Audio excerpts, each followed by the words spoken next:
Newcastle, Port Stephens, Muswellbrook and the Mid-Coast added to the list of disaster zones, making federal state relief money available to more people affected by flood, following a visit to the Hunter by Premier Dominic Perrottet.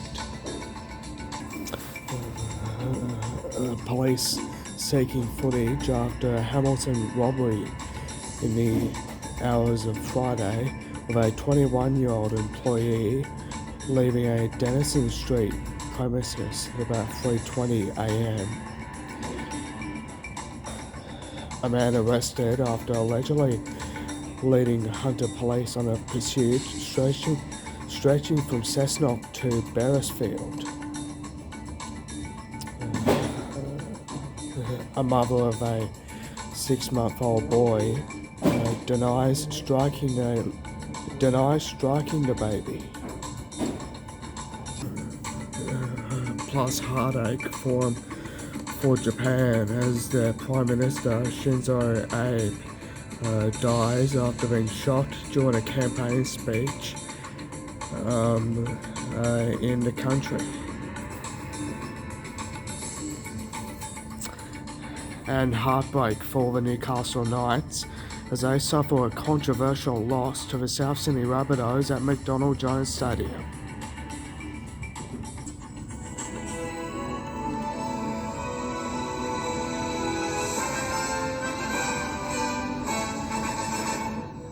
Good morning, my name is Conklin McLeod and welcome to SBS Newcastle News. Also this morning, star Newcastle Knights recruit Millie Boyle and Tamika Upton face a daunting issue as the NRLW night game kicks off at McDonald Jones Stadium in August. First, horror floods couldn't break the spirit of community across the Hunter, but destructive water that overturned cars, wiped out homes and pulled down power lines has racked up an astronomical damage bill in its wake, as broke residents returned to cracked paddocks, homes suffocated by silt and debris, and roads hollowed out with craters on Friday. The reality of a long recovery began to set in. It was a heartbreak shared by others hit by fierce floodwaters as they swept through Bulga, Singleton, Raymond Terrace, Maitland and beyond. Meanwhile, Singleton Mayor Sue Moore said this: "We don't have the funds to do the sorts of road repairs we're looking at. There's major damage and we still hadn't fixed everything that was ruined in the March 2022 floods." And also, if you look at the road at Bulga, there's massive culvert pipes that have been thrown around like twigs. There's a whole section of road that is washed away and just gone. Also, when you're talking about resupplying a village with power and water that's beyond council's capabilities, so we need the state government to step up big time, deliver those massive projects that are not in our realm at all of being able to deliver. Bloke is still a declared evacuation zone. Residents were allowed back on Friday to start the arduous task of cleaning up, but without power or running water, they likely won't be able to return home for weeks. We reached out to councils across the region for an estimate of the damage, but with much of it still lighting under murky floodwater, not one could begin to provide a realistic figure. Meanwhile, Hunter MP Dan Rapicoli said it will be days and weeks before the true existence of the destruction comes to light.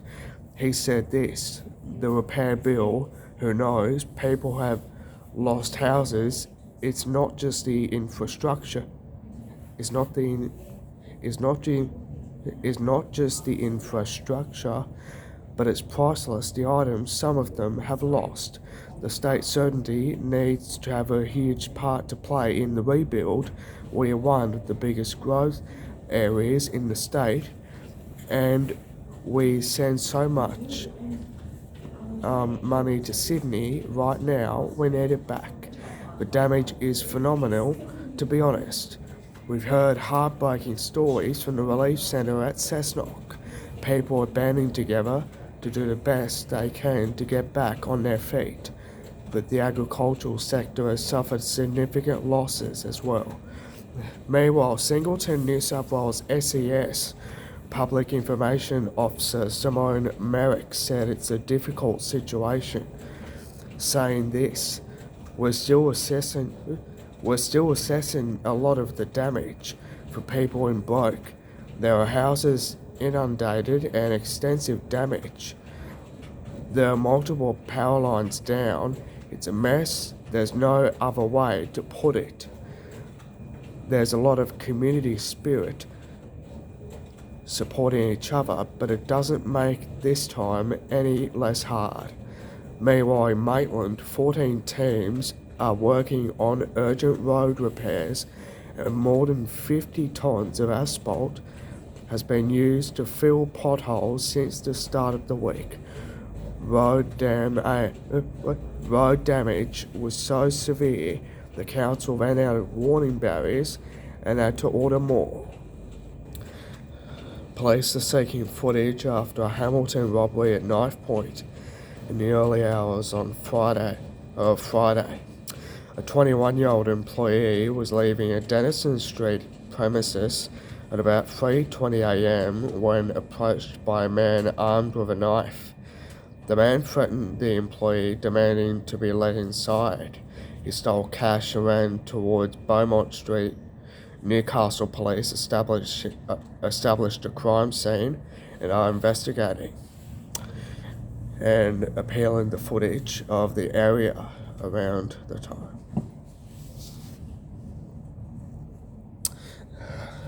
Meanwhile, a man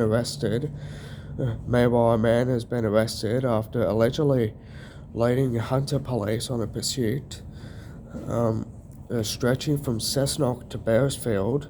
Remained under police guard in hospital on Friday. Cessnock police tried to stop a black Mazda on Cumberland Street at about 3:40 p.m. on Thursday. Police alleged the vehicle's driver stopped in Weston, forcing a 67-year-old woman out of another car. She and her passenger were uninjured. The police helicopter led officers to Beresfield, where they arrested a 33-year-old man. Police said inquiries are continuing.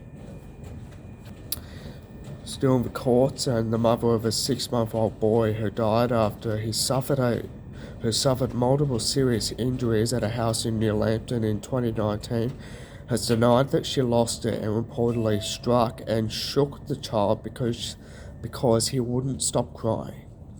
The boy's mother gave evidence for a third day on Friday during the murder trial of her ex-boyfriend, Jai Williams-Smith.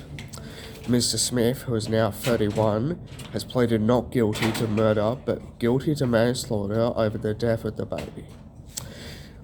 The prosecution said Mr. Smith was alone with the boy during the 2 hours when he suffered numerous serious injuries, including a fractured skull.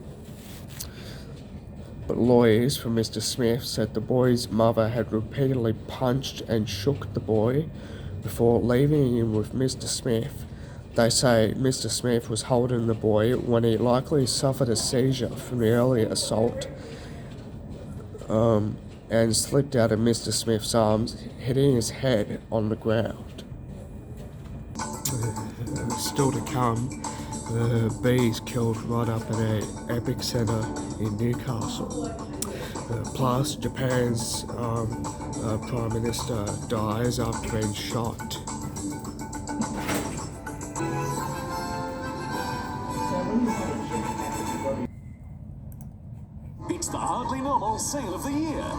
Melbourne's massive Hardly Normal sale this Thursday, Friday, Saturday, Sunday. The Hardly Normal sale, where once a year we go all out with sensational savings in every department. Save in electrical, save in computers, save in furniture, save in bedding. Get in quick and choose from millions of dollars in stock that must clear at Hardly Normal prices. Electrical, computers, furniture, bedding will do the deal in the Hardly Normal Harvey Norman massive Hardly Normal sale. 4 huge days only on now. When you require a range of purlins and you need to finish the job with Colorbond or Zincalume roofing, there's only one place to go. These blokes have got it covered. When you want a top finish for the top of your project, Hunter Metal Market.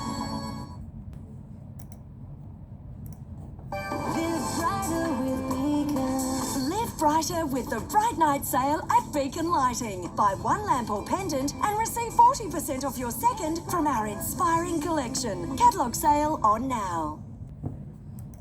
There are 2 ways to make a mattress. The cheap way, one piece, single-sided with attached pillow top made out of foam. Yes, Mr. Harvey, they should be 50% off. The best way, 2-piece, double-sided, removable pillow top with thousands of microcoils and a 5-year comfort promise. Sorry, Mr. Harvey, we make them, you don't. The Bellissimo Duo 4000. Making mattresses. Nobody makes a better mattress. Nobody.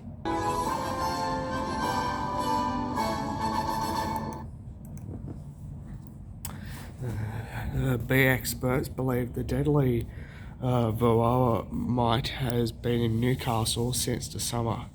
The bee parasite was first detected at Mayfield a fortnight ago, but Dr. Cooper Shorten of Southern Cross University and others think it has been here for much longer. Dr. Shorten, who specialises in honeybee research, said this: "It's difficult to ascertain exactly how long they've been here, but given the populations of mites in some hives, it's likely they've been here since summer." But told if this cast doubt over where the outbreak began, he said Newcastle is the epicentre, based on the data from surveillance so far. Meanwhile, brothers Jordan and Cameron Shaw Carmody will double their family's pride when both are celebrated at the University of Newcastle for their mathematical episode. 23-year-old Cameron will graduate with a Bachelor of Mathematics with a distinction and a Bachelor of Science Physics with distinction on Monday, while his older brother, 26-year-old Jordan, will receive the University Medal for his Bachelor of Mathematics with first class honours, which he gained in mid-2019.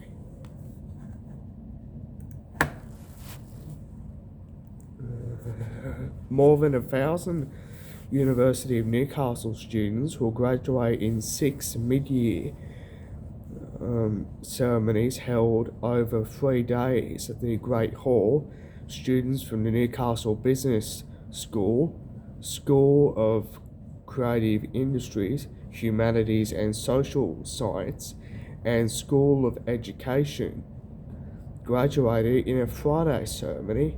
3 ceremonies will be held on Monday and 2 on Tuesday. Just a year after the rickety old single lane where crossing at Barnsley closed to traffic, the new $8.6 million Weir Bridge has officially opened.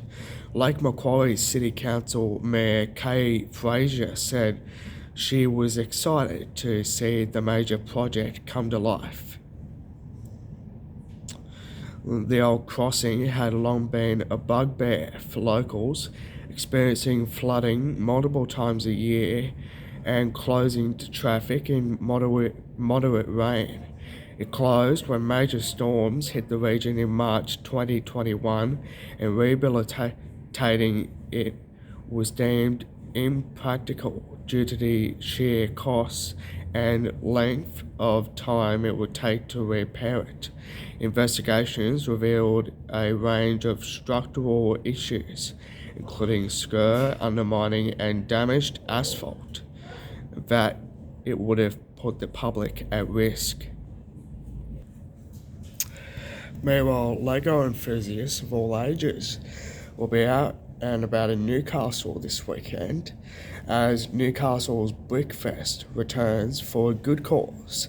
More than 240 tables filled with Lego builds will be on display at Newcastle's Jockey Club all weekend, with Lego builders coming from Brisbane, Melbourne, Canberra, Sydney, Newcastle and the Central Coast. The community event, created by volunteer Lego fans, will showcase some of Australia's best Lego builders, including contestants from Lego Masters 2022. Newcastle's Lego Masters contestants Paul and Trent will be at the event, ready to inspire budding Lego builders. Speaking of events, and of course Disney on Ice will be of course on at various times, and of course it's been on since Thursday. Because of it, it'll run until at least Sunday. Meanwhile, former Japanese Prime Minister Shinzo Abe, a defensive arc conservative and one of his nation's most powerful and influential figures, has died after being shot during a campaign speech on Friday in Western Japan. Mr. Abe, who was 67, was shot from behind minutes after he started in Noah.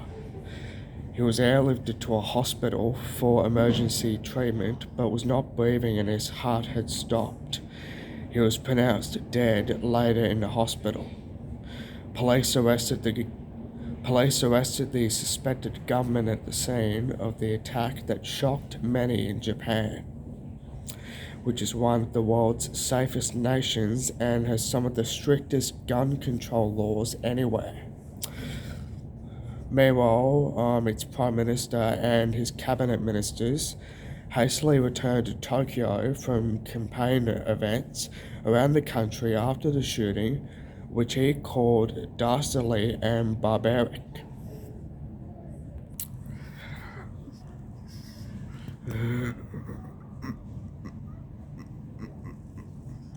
Meanwhile, a Mexican drug cartel accused in the gruesome killings of 9 women and children from an offshoot Mormon community must pay $1.5 billion to the families.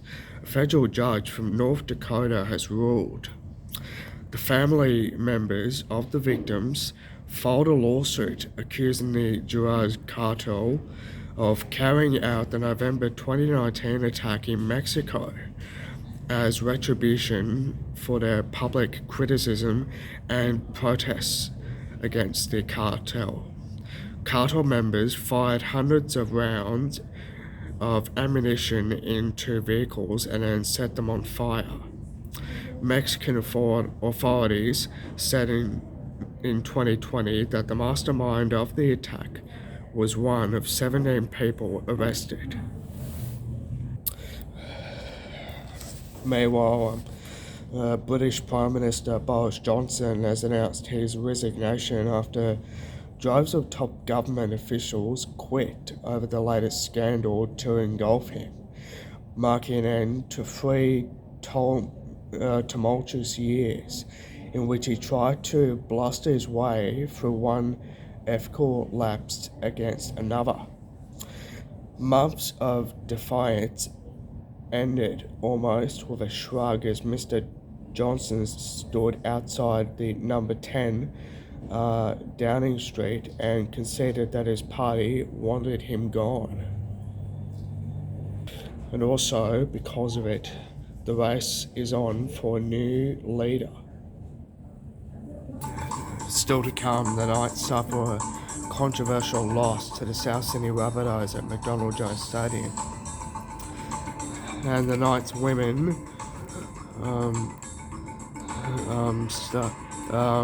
host the Broncos at McDonald Jones Stadium in August.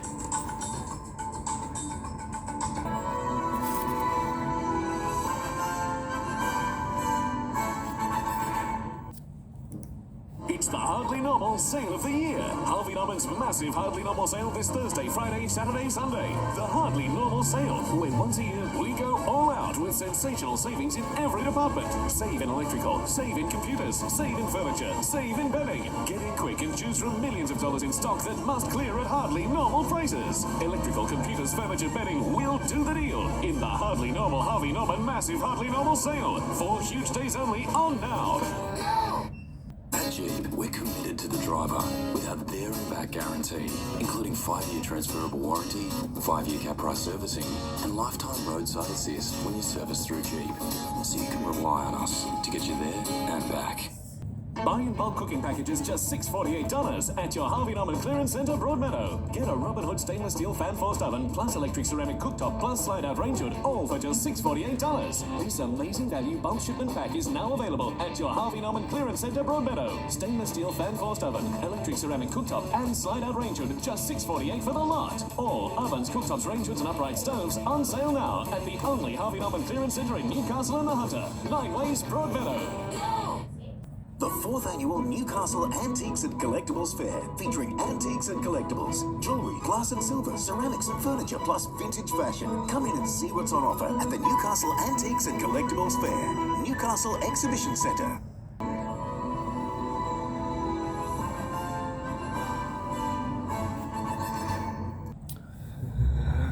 The Knights have a lot of quick answers to have a chat with by the NRL following their controversial loss to the South Sydney Rabbitohs at McDonald Jones Stadium.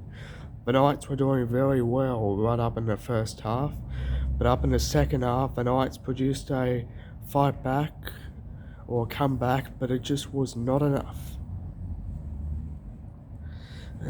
Meanwhile, still on the Knights, and of course their women's squad will have plenty of home games. And because of that, the Knights will play against the Broncos at McDonald Jones Stadium on the 21st of October.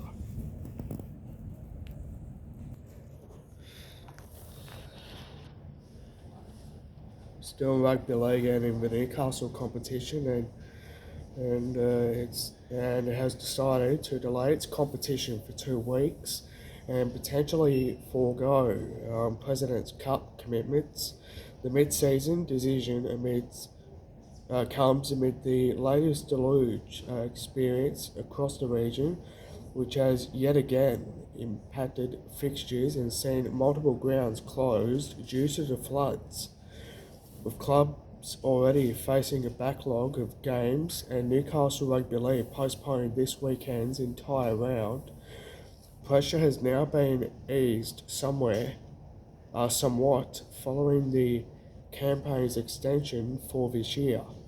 Mayoral deciders are now a fortnight later than anticipated, earmarked for McDonald Jones Stadium on September the 17th or 18th. Mayoral Chief Executive Officer Mark Glanville said this on Friday.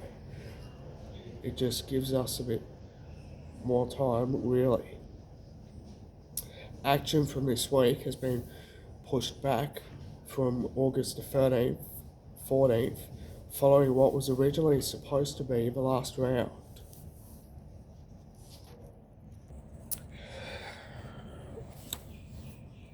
Meanwhile, to Hunter Rugby Union, and Mayweather will now hit the road to play Singleton this afternoon, but the Greens won't have these services to 5'8" Sam Bright. The match had been scheduled to Townsend Oval, but was transferred to the Bulls headquarters following a ground inspection on Friday afternoon. Bright suffered a leg injury last weekend. The basketball, the Newcastle Falcons are preparing for the tall order of shutting down veteran Newcastle National Basketball League centre AJ Ogilvy when they host the Hills Hornets in the NBL 1 East Conference men's game at the Newcastle Basketball Stadium at Broadmeadow tonight. Ogilvy, a three-time All-NBL selection during his career at the Sydney Kings and the Illawarra Hawks, has played 4 games for his junior club this season, but did not play when Newcastle swatted the Hornets 82-50 at the Hills on April the 23rd.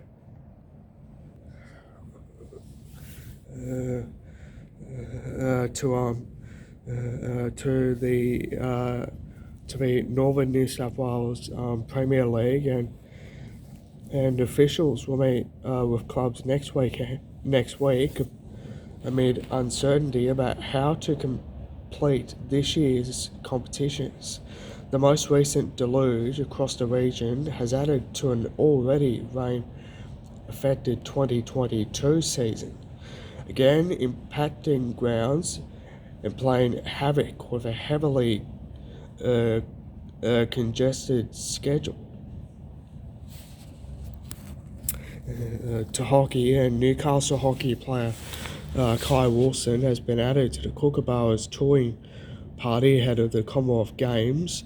Willett, Dylan Martin and Ben Rennie now act as travelling reserves and depart with the Australian men's squad this weekend. The international friendlies with Spain and the Netherlands await the Kookaburras, who are striving a 7th straight gold medal in Birmingham.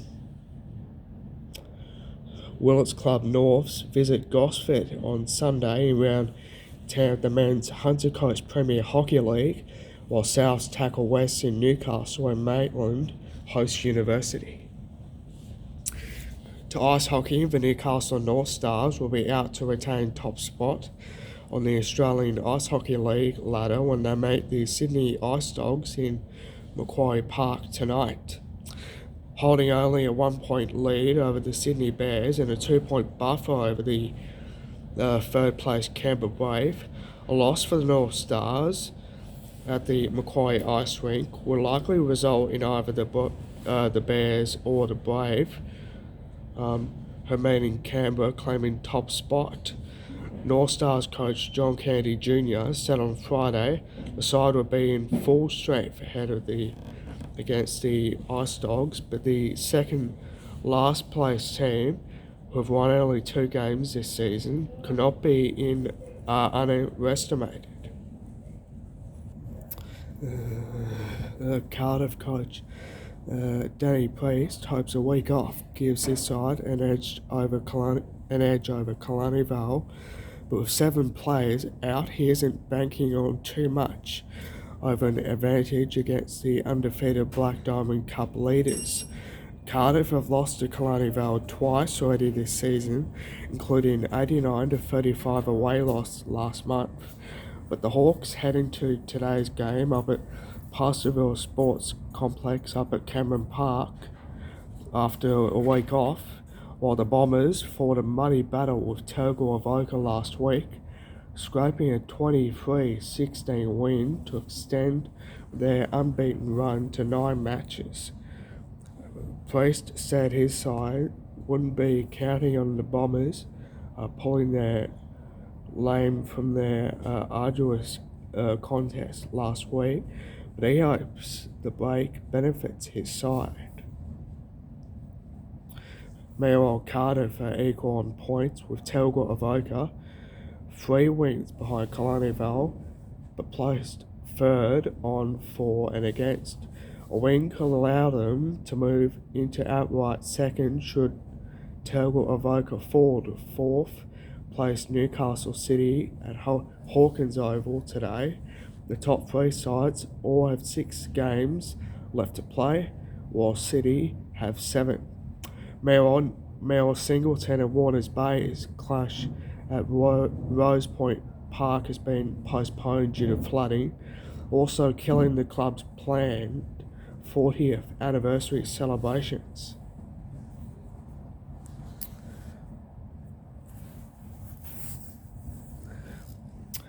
Meanwhile, the Barton expects the field to be out of action for the rest of the season, given the inundation impacting the team's ability to train. But he said the players remain committed to finish off the year.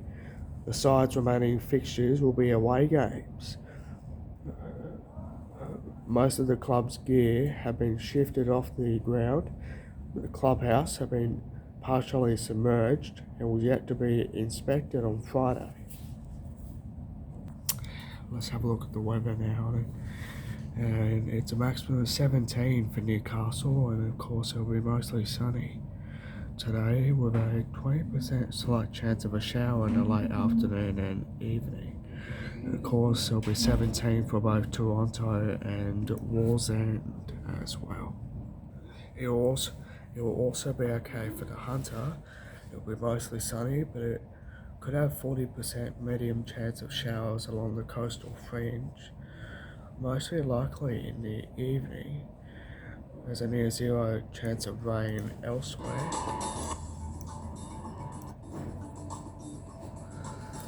And because of it, it's 17 for Newcastle, 16 for Maitland, Singleton and Gosford, and also 15 for Skye. Let's have a look at how everything's going, and of course it'll be alright for the rest. It'll be right for Sydney as well as for Melbourne, Adelaide, Perth, and also for Alice Springs, Darwin, and also for the rest of the state.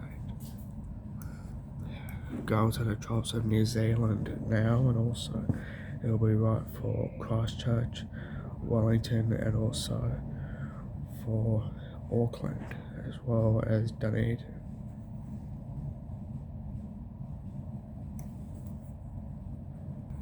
In Southeast Asia, it'll be fine for. It'll be really wet for Manila, as well as for Bangkok, Ho Chi Minh, and also for Port Moresby, Kuala Lumpur, Singapore, and Jakarta.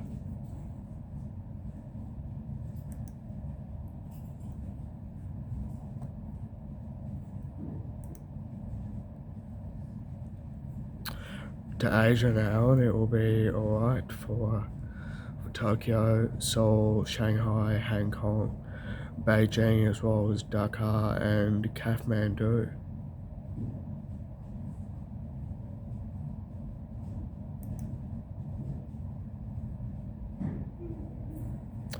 To the Middle East, and it will be fine for New Delhi, as well as for Karachi, Mumbai, Dubai, Kuwait, Tehran, Beirut, and Tel Aviv.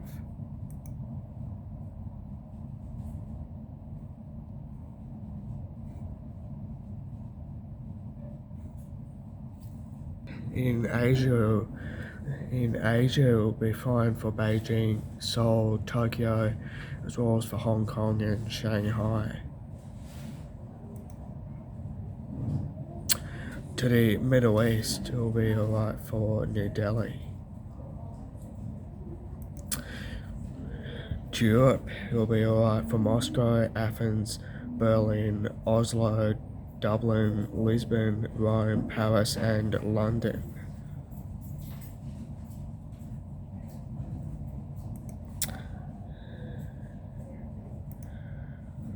To Africa, it will be alright for Casablanca, and also for Lagos, and also for Cairo, Johannesburg, and Cape Town, as well as for Nairobi.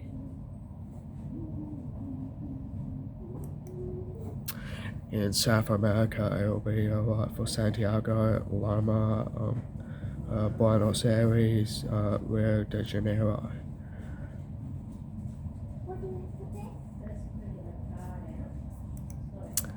In Central America, it will be alright for Mexico City, Havana, Bermuda, Nassau, and Kingston. And for North America, it will be okay for Vancouver, Los Angeles, Honolulu, Miami, New York, Montreal and Toronto, as well as San Francisco. Well, let's have a look at two stories before we go.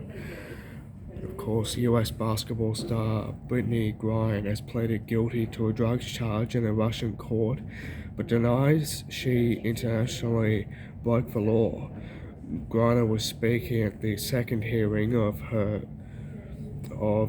charge that could see her sentenced to up to 10 years in prison, days after she urged US President Joe Biden to secure her release.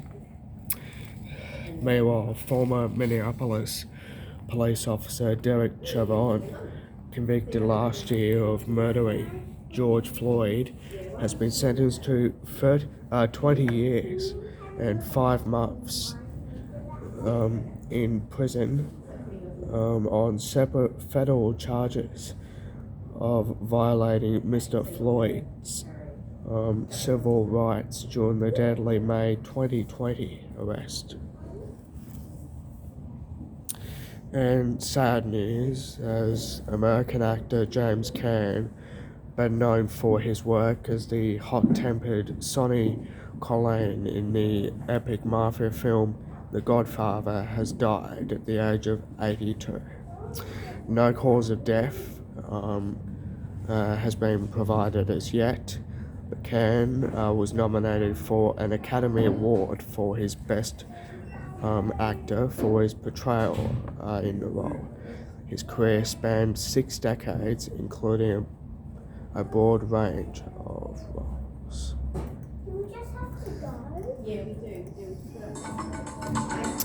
And that's about it for this Saturday. My name's Colin McLeod. Thanks again for your company. Good morning.